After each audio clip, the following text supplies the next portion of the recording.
Good morning, Northeast Radio SD. We've got a special guest with us this morning as we're getting a little closer to the session. We've had a couple of candidates announced. So today we've got with us a current legislator, District 4 House of Representative Kent Roe. Good morning. Good morning. Good morning. Yeah, thanks for joining us. You threw out your announcement yesterday officially, right? Yep. Yeah. Yep. So we appreciate you coming in and joining us, and maybe we'll start a little bit of kind of talk a little bit about your background, kind of what got you into politics in the first place. Okay. Well, I've always enjoyed staying on top of what's going on locally, and also a little background. I'm a Hamlin grad, 1984, and SDSU. Been involved in various business ventures along the way. Steal my friend Mike Derby's line, I'm a serial entrepreneur. So anyways, lived in South Dakota for first 6 years of my life. Moved to Wisconsin for moved to Minneapolis for 3 and then to Wisconsin for 9. Had a business opportunity pop up here in Watertown, and 2006 moved back here and been here ever since. And kind of got into it through talking with other people who are active in the legislature, and also I have a pretty deep interest in rural water in South Dakota, and met a lot of people along the way doing that. Kind of falls into my focus on what's going on locally and infrastructure and how important all the things that we just take for granted truly are. So I think I bring some experience from that end of things. There was no single motivating factor. I'm not for or against anything in particular. I just think that my experience brings probably some levity to the conversation occasionally. Yeah. And so this being, if you will, not your first rodeo, you've got some time under your belt now, a couple committees. Were you in the House Taxation Committee and the House Transportation Committee? Yep. Is that right? Those two committees, I'll serve on those again this coming session. Okay. Anything that you kind of found of interest as you sat in on those, or? Well, both of those committees had fairly light loads, especially compared to some of the other committees. And bills are assigned at the discretion of the leader, and I understand that. So it allowed me a lot of free time to really learn a lot about it, other bills that were going on, other things that were important on a state level, and also how they impacted District 4. And that found a lot of value in that. Got to meet a lot of people from different walks of life and different professions, different life experiences. I found it very good.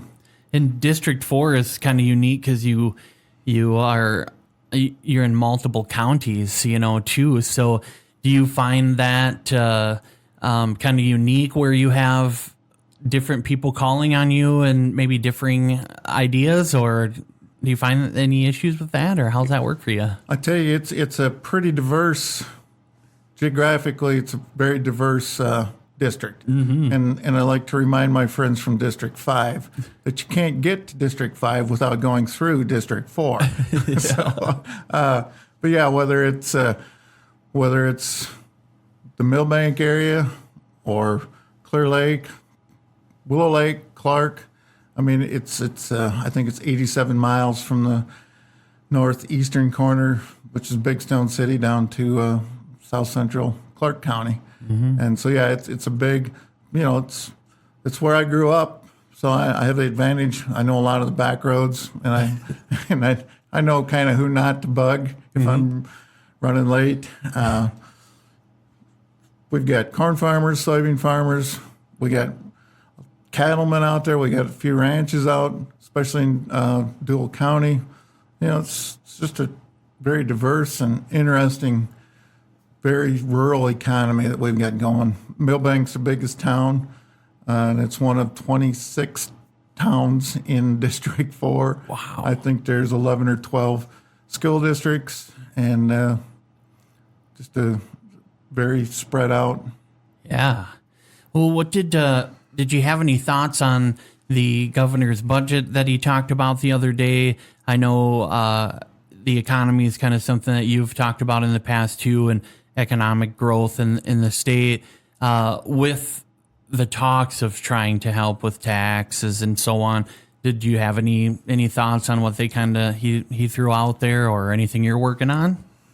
Well, Governor Roden's got his hands full, and I think everyone needs to realize that. We're coming out of the COVID era where there was a lot of funding sources that we simply don't have anymore, and there's a lot of pressure from all kinds of people, and legitimate pressure, to cut here or cut there.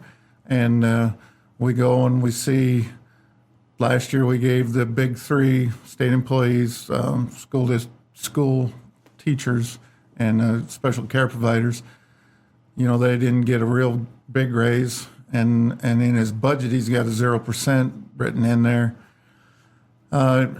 It's hard for me to balance that against his desire to raise reserves from 10% to 12.5%. So, but we'll get it sorted out. I'm pretty confident of that. And again, there's last year's session there was kind of a cloud over it because we were all sorting out new roles and whatnot. And then this year we're gonna see a unified legislature, happier bunch. At least that's my belief. So well, that's good.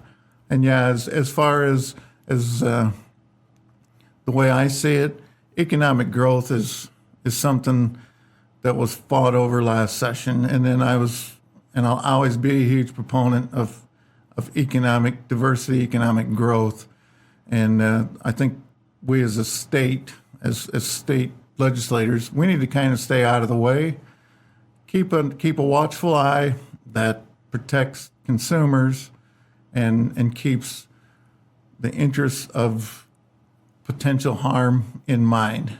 But we're going to turn the tide on this negativity and turn this into a positive, fun session. Mm-hmm. That's what I keep telling my friends. It's like we're going to have some fun this session. Yeah. Well, we had talked a little bit off air, and you had mentioned, you said although sometimes the perception can be negative, you said there's a lot of positives that come out of being in legislation and relationships and things like that you've acquired, if you will. So that there are positives, basically, is what you said for being in that. Oh, absolutely. Bad news makes headlines, and I understand that. But the ebb and flow in peer between all of us is generally cordial, and a lot of times it's very enjoyable and friendly, and I understand people may not like hearing that. They think it's just a old boys club or something like that. I don't know, but it's we've got a lot of positive people out there and a lot of great relationships that we're building on. So that I find that very rewarding as well. Yeah, especially when you do hear even nationally division, a lot. So, so this will be the next session for you, and then the primary is going to be June 2nd, I believe, right? Mm-hmm. So we'll be dealing with that. Do you have any bills that come to mind from this last session that you did sponsor? Anything that you wanted to talk about or anything like that? Well, not so much last session. This session here, I'm going to be bringing. My bill will start in the House. It's the data center legislation bill, and data centers have been getting a lot of coverage from both ends of the spectrum and everywhere in between. I've been studying this topic since the end of March, and there's a proposed project in southeastern Deuel County that could do just loads of economic positive development. Numbers-wise, Deuel County is roughly assessed. The assessed value of Deuel County is roughly $1 billion. The project proposed down there will have a projected assessed value of about $400 million. So that'll increase the assessed base of Deuel County by about 40%. Sales or property tax-wise, And these numbers are not from me. These are numbers that have been given me by the Deuel County assessor and also Vanguard, which works with counties to assess big projects or unusual, just not your run-of-the-mill houses or farms. So I trust their numbers too. They're talking north of $5 million in property tax that this site will produce for Deuel County. The school funding formula, 58% of that would go into the school funding formula. The site sits in sits in the Deuel School District, which is in 2 counties. So having a little bit of fun sorting out how that would get split up between Deuel County, Brookings County, and the Deuel school system. So, again, it's positive economic news. It's some really good construction jobs during construction, and then over 200 jobs full-time for a very long time. And it's a shot at some legitimate new economic development. And national security-wise, we're hearing our president tell us that this is where we're going. We're in our international competition with China and other bad actors that we don't even hear about. We've got the benefits of data being not only national security, but health. Precision farming is using data at incredible rates. Your schools were probably being broadcast through a data center somewhere. Yep. So moving beyond a property tax, we're looking at sales taxes on the energy that they use, which right now is being exported out of the state. So somebody else is using it, and we're not collecting tax. South Dakota is a net exporter of electricity. There's a lot of good here. Wow. Yeah, that would the electricity tax alone, I think, would be very beneficial from what I understand. So it's north of $10 million a year. Wow. And that sales tax that goes to the state, that would roughly pay raises on the big 3. So yeah. Wow. Just throwing that out there. I don't want to get in trouble with my appropriator friends, but it's just underlying proof that economic growth works. And there's legitimate concerns about the power supply, about the existing infrastructure, and how projects like these impact utility rates. At the end of the day, my bill will cover that. It's hard to use the words cost, cause, or pays in bill text. So we're trying to get that figured out. But at the end of the day, when these entities build, it's no different than when you or I build a house. If we want electricity, we're going to pay to get it dug in or wired in, however you want to say it. So it's just on a scale that's hard to grasp. But you really got to hand it to the utility companies. The utility companies are hands down far more invested in these projects than we are, and they are vetting these things, and they're vetting them because they need to protect their existing customer base, which is you and I, and also try to predict future use. So they have to do all that. Then they bring it to the PUC. There's roughly, beyond the legislature, there's a PUC that's involved in this and the power companies. Everybody has to come to agreement before these things can land and have a true impact. So it's a very, very thorough vetting. Yeah, and even the local commissioners will get involved if they need to as well. And so it goes through a lot of different chains of command, right? That's the right term? Well, hurdles. I've since March, I've worked with township people. I've worked with county commissioners. I've worked with school officials. I've worked with data industry people, whether it's Meta or Google or NetChoice. I've worked with the administration. I've worked with the governor's office of economic development. I've worked with other legislators trying to get this thing right. And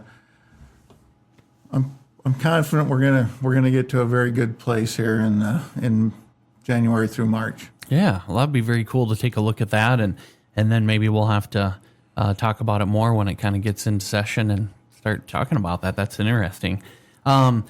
Okay, so we've got Kent Roe in here. He's a Republican candidate, just announced yesterday. I want to make sure before we wrap up, though, is there anything else that you want to get out there? You know, I know you got a good website out there, too, that's got a lot of good information, so we'll get that attached to our interview and everything. But anything else you want to get out there? Just get out and vote. Obviously, I would like you to vote for me, but just do your civic duty. If we don't participate, then we only have ourselves to blame when things aren't what we want them to be. So always, every chance you get to vote, whether it's for dog catcher or president or somewhere in between, do it. It's important. Yeah, it's hard to take them seriously if you didn't get out there and vote. So exercise your privilege or your right. What is that? Yeah. That's what it is, right? Yeah. Perfect. So check out your website. Is it just kentroe.com? Kent Roe for House. Kent Roe for House. Yep. And then you got a Facebook page. Facebook and Twitter and yeah, it's hard to keep up with all the social media stuff. The easy thing to do is, I'm sure you can find my phone number if you want to call, pick it up and call, or if you want to text or email. The wonders of data centers, you can find me.